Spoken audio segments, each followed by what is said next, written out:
오늘 민주당이 굉장히 이상합니다. 자, 무슨 말이냐? 갑자기 오늘부터 이화영 술판과 관련돼서 일절 얘기를 안 해요. 심지어 이재명 본인도 얘기를 안 합니다. 자, 무슨 얘기냐? 오늘 민주당이 아침에 최고위 회의를 열었습니다. 그런데 그 자리에서 이화영이 이자도 안 꺼냅니다. 이화영이 이자도. 무슨 얘기를 하느냐?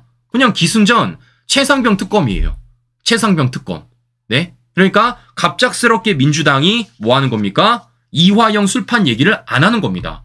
네? 분명히 이재명이 이화영 술판은 100% 사실이라고 말해놓고서는 이걸 꺼내지 않는다라는 거예요. 자, 왜겠습니까? 본인들도 알고 있는 겁니다. 이제 더 이상 안 먹힌다라는 것. 더 이상 이것이 먹히지 않고 거짓말이 들통난다라는 걸 알고 있기 때문이죠. 왜겠어요? 잘 아시는 것처럼 이화영이 계속해서 말이 달라지고 있지 않습니까? 그리고 이 말이 달라질 때마다 검찰이 뭐 하고 있습니까? 실제적으로 갖가지 증거 자료를 통해서 팩트 체크를 해주고 있지 않습니까? 어떤 증거들을 내줬어요? 출정 기록도 공개를 했고, 네, 지목된 영상 녹화실도 공개를 했고, 심지어는 이화영의 폭로 당일 법정 녹취록도 공개를 했고, 더 나아가 오늘은요, 쌍방울 법인카드 내역까지 공개를 했습니다. 자, 실제 이화영이 지금 김성태 쌍방울 직원으로부터 먹었다라는 그 연어회 찾아보니까요, 쌍방울 법인카드 결제 내역 없다라는 겁니다. 오늘 수원지검 이거 밝힌 거예요. 지금 뭐 하는 겁니까? 지금 지금 이화영이 만들어낸 그 술판과 관련돼 가지고 술을 먹었는지 안 먹었는지도 불확실하고, 더 나아가 연어는 내역까지 없다라는 것을 우리가 확인해 볼 수 있다라는 겁니다. 자, 이렇기 때문에 뭐 하는 겁니까? 지금 이와 관련돼서 하나하나 팩트 체크가 되고 있다라는 거예요. 이렇게 팩트 체크된 게 벌써 몇 번째입니까? 바로 8번째입니다. 8번째. 자, 그럼 바꾸어 말하면 뭐 하는 겁니까? 이화영과 민주당의 말도 안 되는 이 허위 사실을 검찰이 8번이나 팩트 체크해 주었다라는 것을 우리가 확인해 볼 수 있다라는 것이죠. 자, 이렇기 때문에 뭐 하는 겁니까? 그래서 민주당이 지금 찍소리를 하지 않을까라는 생각이 든다라는 것인데, 자, 여기서 중요한 건 바로 이런 겁니다. 자, 중요한 건 바로 이런 거예요.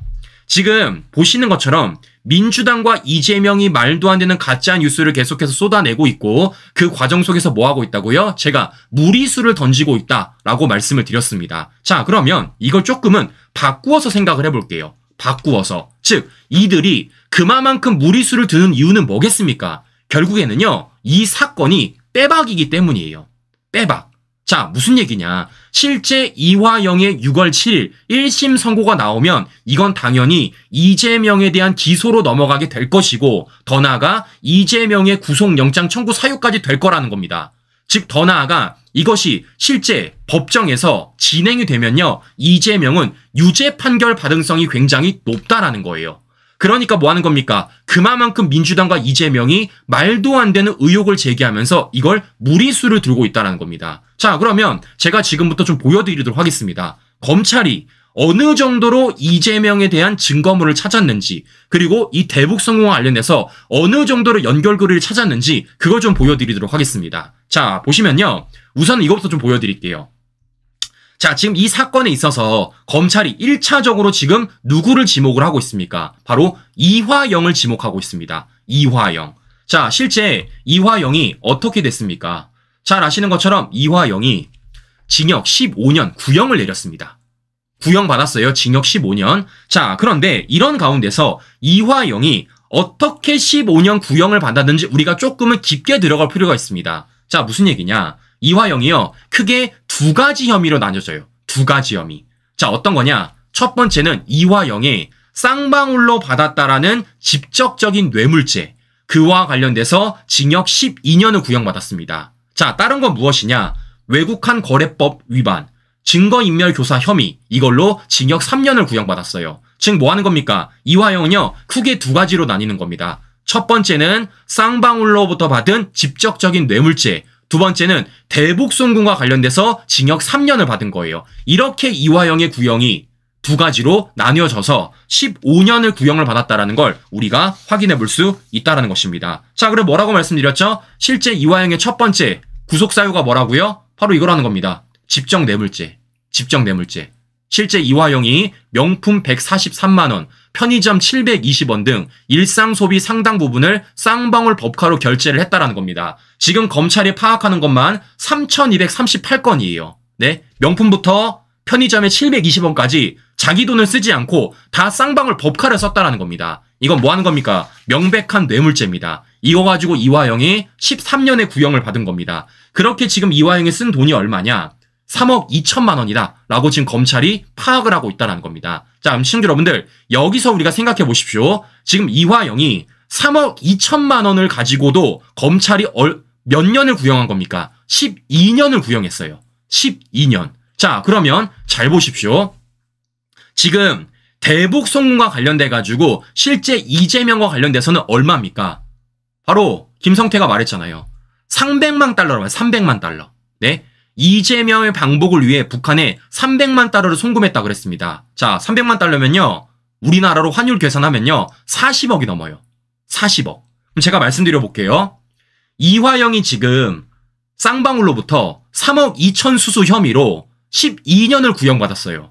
그러면 이재명은 40억이면요. 몇 년을 구형받아야 될까요? 살아서 못 나와요. 살아서 못 나옵니다. 이러니까 이들이 지금 이렇게 발작을 하고 있다는 겁니다. 발작을 하고. 자, 그러면 중요한 건 지금부터입니다. 자, 무슨 얘기냐? 이화영과 이재명의 혐의는요. 조금 다른 점이 있습니다. 자, 어떤 점이 다르냐면요. 자, 앞서 말씀드린 대로 이화영은 지금 쌍방울과 어떤 것이 있다고요? 집적 뇌물죄라고요. 집적 뇌물죄. 즉, 이화영이 다이렉트로 쌍방울 측으로부터 뇌물을 받았다라는 집적 뇌물죄예요. 자, 그런데 이재명은 조금 다릅니다. 이재명은 이 대북 송금 관련돼서 뭐로 기소가 됐느냐? 바로 제3자 뇌물죄로 입건이 된 거예요. 아직 기소는 안 됐으니까. 제3자 뇌물죄. 즉, 이화영과 조금 다릅니다. 이화영은 쌍방울과 연관이 있어서 집적 뇌물죄. 이재명은 제3자 뇌물죄예요. 자, 제3자 뇌물죄를 좀 보여드리면요. 이렇게 써 있습니다. 형법 130조. 공무원 또는 중재인이 그 직무에 관하여 부정한 청탁을 받고 제3자에게 뇌물을 공여하게 하거나 공여를 요구 또는 약속한 때에는 5년 이하의 징역 또는 10년 이하의 장역정지에 처한다. 이렇게 써 있습니다. 자, 시청자 여러분들, 여기서 우리가 구분을 해야 될 건 무엇이냐면요. 검찰은 굳이 김성태 쌍방울과 이재명의 연결고리는 찾을 필요가 없다라는 거예요. 네? 왜냐? 집적 뇌물죄가 아니니까. 제3자 뇌물죄니까. 즉, 뭐 하는 겁니까? 검찰은요, 김성태, 쌍방울 김성태와 이재명의 직접적인 연관성을 찾을 필요가 없고, 뭐만 찾으면 되는 겁니까?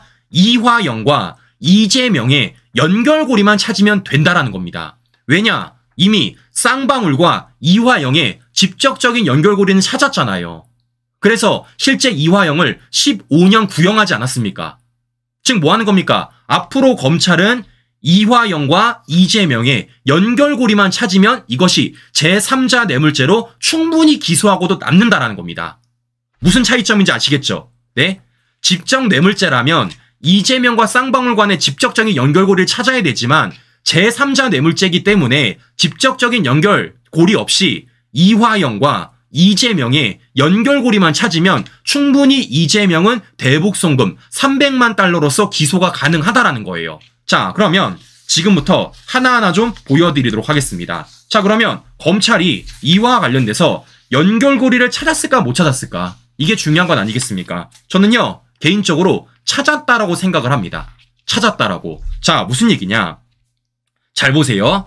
불과 이재명이 과거에는요, 뭐라고 말을 했었냐? 갑자기 이렇게 말을 했었습니다. 이화영한테 다 떠넘겼어요. 나 몰래 독단적으로 대북 사업을 추진했다고요. 더 나아가서 자신은 클릭만 했다 그랬습니다. 뭐 했습니까? 실제 자신이 대북 사업을 결제해놓고도 뭐 하는 겁니까? 팔뱀을 하는 거예요. 나는 모른다. 이화영이 다 한 거다. 라고 말을 하고 있다는 겁니다. 자, 결국에는 뭐겠습니까? 이재명이 이화영과의 연결고리를 끊어서 제3자 뇌물죄로 기소를 안 당하려고 하고 있다는 거예요. 그래서 제가 말씀드린 겁니다. 검찰은 뭘 찾으면 된다고요? 이재명과 이화영의 연결고리를 찾으면 된다는 겁니다. 근데 이재명은 뭐 하고 있습니까? 이 연결고리를 끊기 위해서 무조건 이화영이 다 알아서 했다라는 식으로 얘기하고 있다는 거예요. 그런데 중요한 건 뭐겠습니까? 지금은 이재명이 오히려 이화영을 뭐 해주고 있습니까? 옹호해주고 있다는 거예요. 어떤 식으로? 이화영이 술판 얘기하니까 아, 그거 100%다. 이화영이 회유당했다니까 진짜 회유당했다. 라는 식으로 갑자기 입장 변화를 했다는 겁니다. 왜 입장 변화를 했겠습니까? 이게 안 받아들여졌기 때문입니다. 뭐가 안 받아들여졌냐? 바로 이거예요. 이화영이 독단적으로 대북 사업을 추진했다라는 것. 이게 안 받아들여진 거예요. 제가 이거 말씀드렸죠. 누구한테 안 받아들여졌다고요? 실제 이재명의 구속영장을 기각했었던 유창훈마저도 이재명의 저러한 이화영의 꼬리 끊기가 안 받아들여진 겁니다. 자, 제가 보여드리지 않았습니까? 뭐가 있다고요? 이게 있다고요. 이화영의 기존 수사기관 진술에 임의성이 없다고 보기는 어렵다. 무슨 얘기입니까? 임의성이 있다라는 겁니다. 임의성이 있다라는 건 뭐라고요?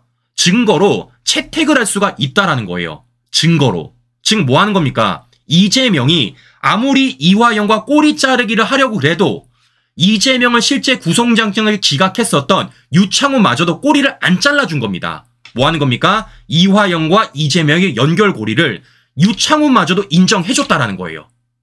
뭐 하는 겁니까? 검찰은요, 이걸 가지고 충분히 이재명을 기소할 수 있는 방법이 있다라는 겁니다. 이와 관련돼서 재판에 활용할 수 있는 증거자료가 된다라는 거예요. 다른 것도 아니고 판결문입니다. 판결문. 이러니까 이재명이 뭐 하는 겁니까? 입장을 선회한 겁니다. 원래는 이화영으로부터 꼬리를 잘라가지고 나는 모릅니다 라고 하려고 그랬는데 이게 안 먹힌 겁니다. 누구한테까지? 자신의 구속영장을 기각했었던 유창훈한테까지 안 먹히게 된 거예요.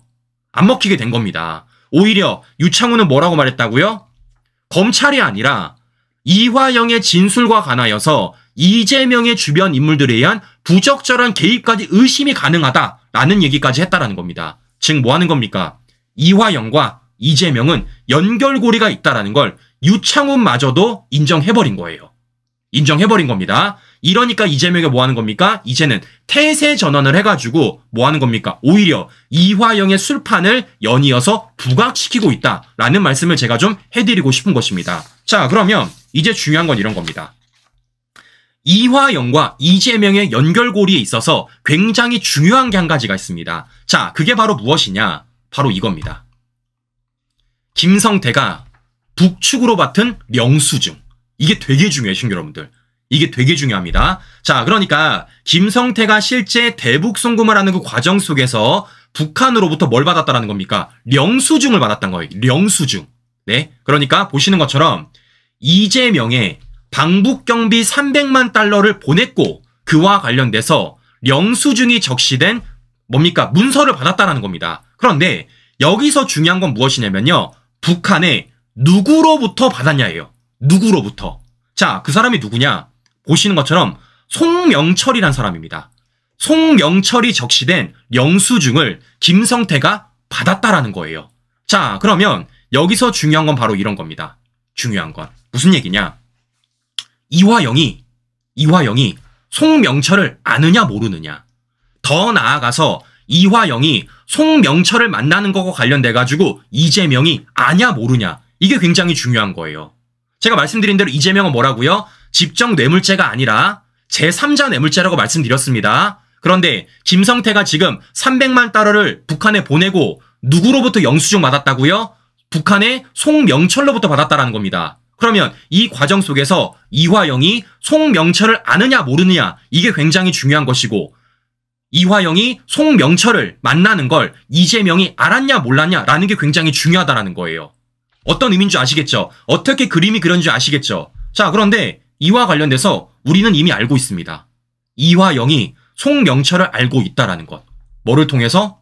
바로 이거죠. 영상을 통해서. 제가 여러 번 보여드렸어요. 뭐 하는 겁니까? 이화영과 김성태가 폭탄주를 말아먹는 그 중국 출장 자리에 누가 있다고요? 송명철이 같이 있었습니다. 송명철. 즉 뭐 하는 겁니까? 이화영은요. 송명철이란 사람을 알고 있는 거예요. 실제 폭탄주만 말아먹었습니까? 회의도 했어요. 회의도. 네? 이러니까 뭐 하는 겁니까? 지금 김성태와 이화영의 연결고리에 있어서 송명철이 있다라는 걸 검찰이 이 증거자료로 확보를 한 거예요. 그리고 이화영을 뭐 한 겁니까? 이와 관련돼서 실제 구속 기소까지 하게 된 겁니다. 자, 그러면 중요한 건 이런 겁니다.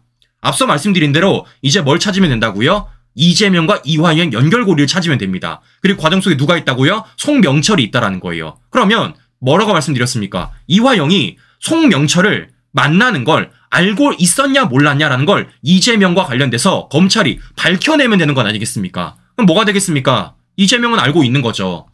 네, 이재명은 알고 있는 거죠. 이화영이 송명철을 만났다라는 것. 그리고 그와 관련돼서 알고 있었다라는 걸 검찰이 찾으면 되는 건 아니겠습니까? 자, 그런데 이거 검찰이 찾았다고요. 문서가 있잖아요. 문서가. 이화영이 쌍방울과 북쪽 접촉을 한 중국 출장. 이거 누가 결제한 겁니까? 이재명이 결제했습니다. 즉 뭐 하는 겁니까? 지금 이화영이 송명철을 만나고 김성태를 만나는 그 자리와 관련돼서 그 중국 출장의 허가를 누가 해준 거라고요? 이재명이 해준 거라고요. 문서가 있다고, 문서가. 이렇게. 그럼 뭐 하는 겁니까? 이재명이 알았다라는 거죠. 이화영이 김성태를 만난다라는 것. 이화영이 송명철을 만난다라는 것. 알고 있다라는 겁니다. 즉 뭐 하는 겁니까? 지금 이재명과 이화영의 연결고리가 찾아냈다라는 거예요. 자, 무엇보다 이 문서가 굉장히 중요한 이유가 무엇이냐면요. 그 내용 안에 바로 이 점이 있기 때문입니다. 자, 무슨 얘기냐? 바로 이겁니다. 자, 실제 앞서 보여드렸던 이화영의 중국 출장 문서입니다. 이거 누가 결제했다고요? 바로 이재명이 결제했다라고 제가 말씀을 드렸습니다. 여기에 뭐가 써있냐면요. 추진계획이라고 써있어요. 추진계획. 그런데 그 추진계획 안에 어떤 내용이 들어가 있냐? 바로 이런 내용이 들어가 있습니다. 도지사 방북 등을 위한 관계자 협의 등. 이때 당시 도지사 누구예요? 이재명이잖아요. 이재명의 방북 등을 위한 관계자 협의가 있었다라는 거예요. 관계자 협의. 누구 방북을 위한? 이재명 방북을 위한. 그런데 그 관계자들이 누구라는 겁니까? 앞서 말씀드린 서로 폭탄주를 말아먹었던 김성태, 송명철, 이화영 아닙니까? 그런데 이들이 만나는 거 관련돼가지고 지금 이재명이 뭐 해줬다고요? 사인해줬다고요. 근데 이재명이 몰라 이걸? 말이 안 되는 거 아닙니까? 말이 안 되는 거.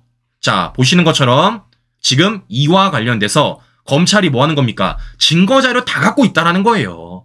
증거자료. 네, 그 증거자료에 따라서 이재명에 대해서 추후에 기소가 가능하니까 실제 이것이 재판에 넣어가면 이재명이 빼박으로 유죄 판결을 받을 것 같으니까 이재명이 뭐 하는 겁니까? 이 난리를 치면서 검찰의 증거를 어떻게든 훼손하고 싶어가지고 민주당이 조직적으로 움직이고 있다는 겁니다. 이걸 지금 저들이 숨기고 있는 거예요. 저들이 숨기고 있는 겁니다. 제가 누차 말씀드렸지만 이거 우리가 끌어올려야 되는 겁니다. 시청자 여러분들. 끌어올려야 돼요. 끌어올려서 이재명 빼박이다. 이재명 도망갈 구멍이 없다라고 알려주면 된다라는 것입니다. 네. 자, 그러면 이제 중요한 건 이런 겁니다. 지금부터입니다. 자, 무슨 얘기냐? 이걸 이재명이 모르겠습니까? 이걸 민주당이 모르겠어요? 아마 우리보다 더 잘할걸요? 우리보다? 검찰이 어느 정도로 증거를 갖고 있는지, 실제 이것이 이재명이 기소된다라면 이재명이 거의 밖을 나오지 못할 정도로 선고를 받을 거라는 것, 감옥에 정말 평생 썩을 거라는 것, 이재명도 알고 있다라는 겁니다. 자, 그러면 이재명은 그럼 이걸 어떻게 하면 되겠습니까? 어떻게든 무마하려고 할 겁니다. 뭘로 무마를 하겠습니까? 결국에는 권력으로 무마를 하고 싶은 거예요. 그게 뭐 하는 겁니까? 결국에는 자신이 대통령이란 자리에 올라가지고 이것을 무마시키려고 하고 있다는 겁니다. 즉 이재명은 무슨 생각하는 겁니까? 3년만 잘 버티자. 3년만. 내가 이걸 3년만 잘 버티면은 이거 무마시킬 수 있다. 내가 대통령 되면 이 모든 증거자료 다 훼손시키면서 내가 이 모든 사법 리스크를 모두 다 해소할 수 있다라는 생각 안 하겠냐고요. 그래서 이재명이 지금 노리는 게 뭐라고 시청자 여러분들? 바로 재판 시간 지연입니다. 재판을 질질 끌고 싶어 하는 거예요. 제가 뭐라고 말씀드렸습니까? 바로 이겁니다. 이재명이 원하는 건요, 이거예요. 증인을 대량으로 신청을 하는 겁니다. 실제 이재명 똑같아요. 모든 사건 다 증인을 대량으로 신청을 합니다. 그래서 증인을 계속해서 데려와가지고 이 선고를 어떻게든 늦춰보려는 게 바로 이재명의 재판 지연 전략입니다. 이거 똑같이 쓰는 거예요. 왜겠습니까? 이번 이화영의 술판과 관련해서 뭐라고 말하고 있습니까? CCTV 교도관 확인하면 간단하고 말았습니다. 즉 뭐 하는 겁니까? 교도관 증인으로 출석시키겠다라는 거예요. 이 교도관 몇 명이라고요? 38명이라고요. 여기 한 명 더 나왔지 않습니까?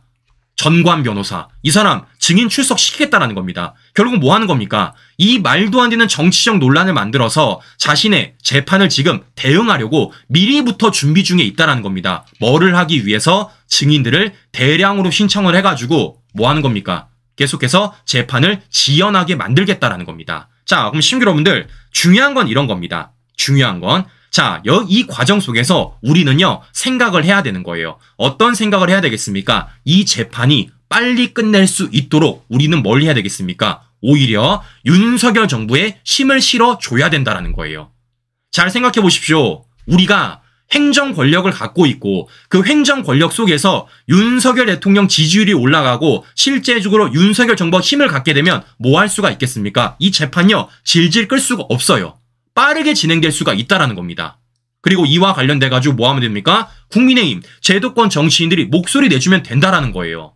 즉 뭐 하는 겁니까? 이재명의 재판이 더 빨리 끝낼 수 있도록 우리가 목소리를 내면 된다는 겁니다. 자, 더 나아가서 이재명 재판 아무리 질질 끌어봤자 3년까지 못 간다라는 게 많은 법조인들의 판단입니다. 아무리 질질 끌어도 3년까지는 못 간다라는 거예요. 자, 그러면 이런 과정 속에서 민주당, 이재명은 뭐 하겠습니까?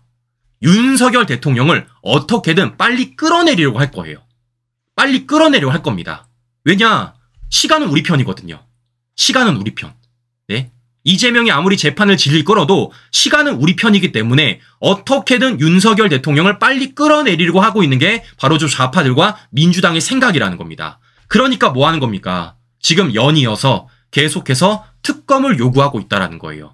누차 말씀드렸지만 최상병 특검이 끝이 아닙니다. 최상병 특검이 시작이에요. 이 이후에는 별의별 특검을 다 갖고 올 겁니다. 뭐를 하기 위해서? 대통령실을 올가매기 위해서. 더 나아가 대통령실을 올가매어서 윤 대통령이 어떻게든 이것을 연결시켜가지고 윤 대통령을 끌어내리고 하고 있는 게 바로 민주당과 이재명의 생각이라는 겁니다. 그래서 제가 말씀을 드린 거예요. 우리는 목소리 내야 된다고요. 우리가. 네? 지금 민주당이 말하는 그 특검이 어떤 모순점이 있는지, 어떤 문제점이 있는지 우리가 계속해서 얘기를 해야 된다는 겁니다. 제가 답답한 게 무엇이냐면요. 자, 시청자 여러분들, 아마 손상대 TV를 안 보신 분들은요, 이 최상병 특검이 2개 있다라는 거 모르셨을걸요? 모르셨을걸요? 아마 재방송을 통해 처음 들으셨을 거예요. 재방송을 통해서. 최상병 특검이 2개 있다라는 것. 그리고 그 2개를 만드는 과정 속에서 이 특검 내용 안에 독소 조항이 있다. 더 나아가 특검에 절차적인 요건이 충족되지 않다라는 얘기 아마 못 들어보셨을 겁니다. 왜냐? 아직 언론에 보도가 안 되고 있어요. 그러면 이게 왜 언론에 보도가 안 되겠습니까? 실제적으로 제도권 정치인들이 목소리를 안 내주기 때문입니다. 제가 백날 외쳐봤자, 제가 수천 번 외쳐봤자 메이저 언론들이 실어줍니까? 안 실어줘요. 그러면 이걸 누가 얘기해야 되는 겁니까? 제도권 정치인들이 얘기할 때 이게 실제 언론에 실린다라는 겁니다. 그래 제가 말씀을 드리는 거예요. 우리가 함께 목소리 내자고요. 어떻게? 제도권 정치인들이 목소리를 낼 수 있도록. 제도권 정치인들이 마냥 그냥 최상병 특검과 관련돼가지고 입 벌리고 해볼 게 아니라 이 특검에 어떤 문제점이 있는지, 이 특검이 어떤 독소 조항이 있는지, 어떤 절차적 문제가 있는지를 알려줘야 된다는 겁니다. 그러지만 어떻습니까? 실제 대통령실이 거부권을 행사할 수 있는 명분이 생기고 그와 관련된 환경이 만들어진다라는 거예요. 그래서 제가 여러 차례 말씀을 드린 겁니다. 이거 우리 알고 끝내지 말자. 그냥 우리끼리 고개 끄덕이 끝내지 말자. 우리만의 여론을 만들고 우리만의 목소리를 내자. 그래서 그런 목소리를 내는 사람이 우리가 지도부에 올라갈 수 있도록 이번 전당대회 제대로 치르자라는 말씀을 제가 다시 한 번 더 드려보는 것입니다. 자, 그래서 저는 지켜볼 겁니다. 국민의힘 내부에서 이거 누가 목소리 내주는지, 이와 관련돼가지고 누가 싸우는지 저는 계속 지켜볼 것이고요. 민주당이 지금 하고 있는 이 말도 안 되는 정치 선동, 저는 계속해서 팩트 체크하고 계속 분석하고 계속해서 관련된 이들이 숨기는 이슈들 끌어올려가지고 우리 시청자 여러분들한테 보여드리도록 하겠습니다. 자, 오늘 방송 마무리하도록 하겠습니다. 오늘도 행복한 저녁 시간 보내시고요. 전 다음 방송 다시 뵙도록 하겠습니다. 오늘도 긴 시간 끝까지 시청자 여러분 감사합니다.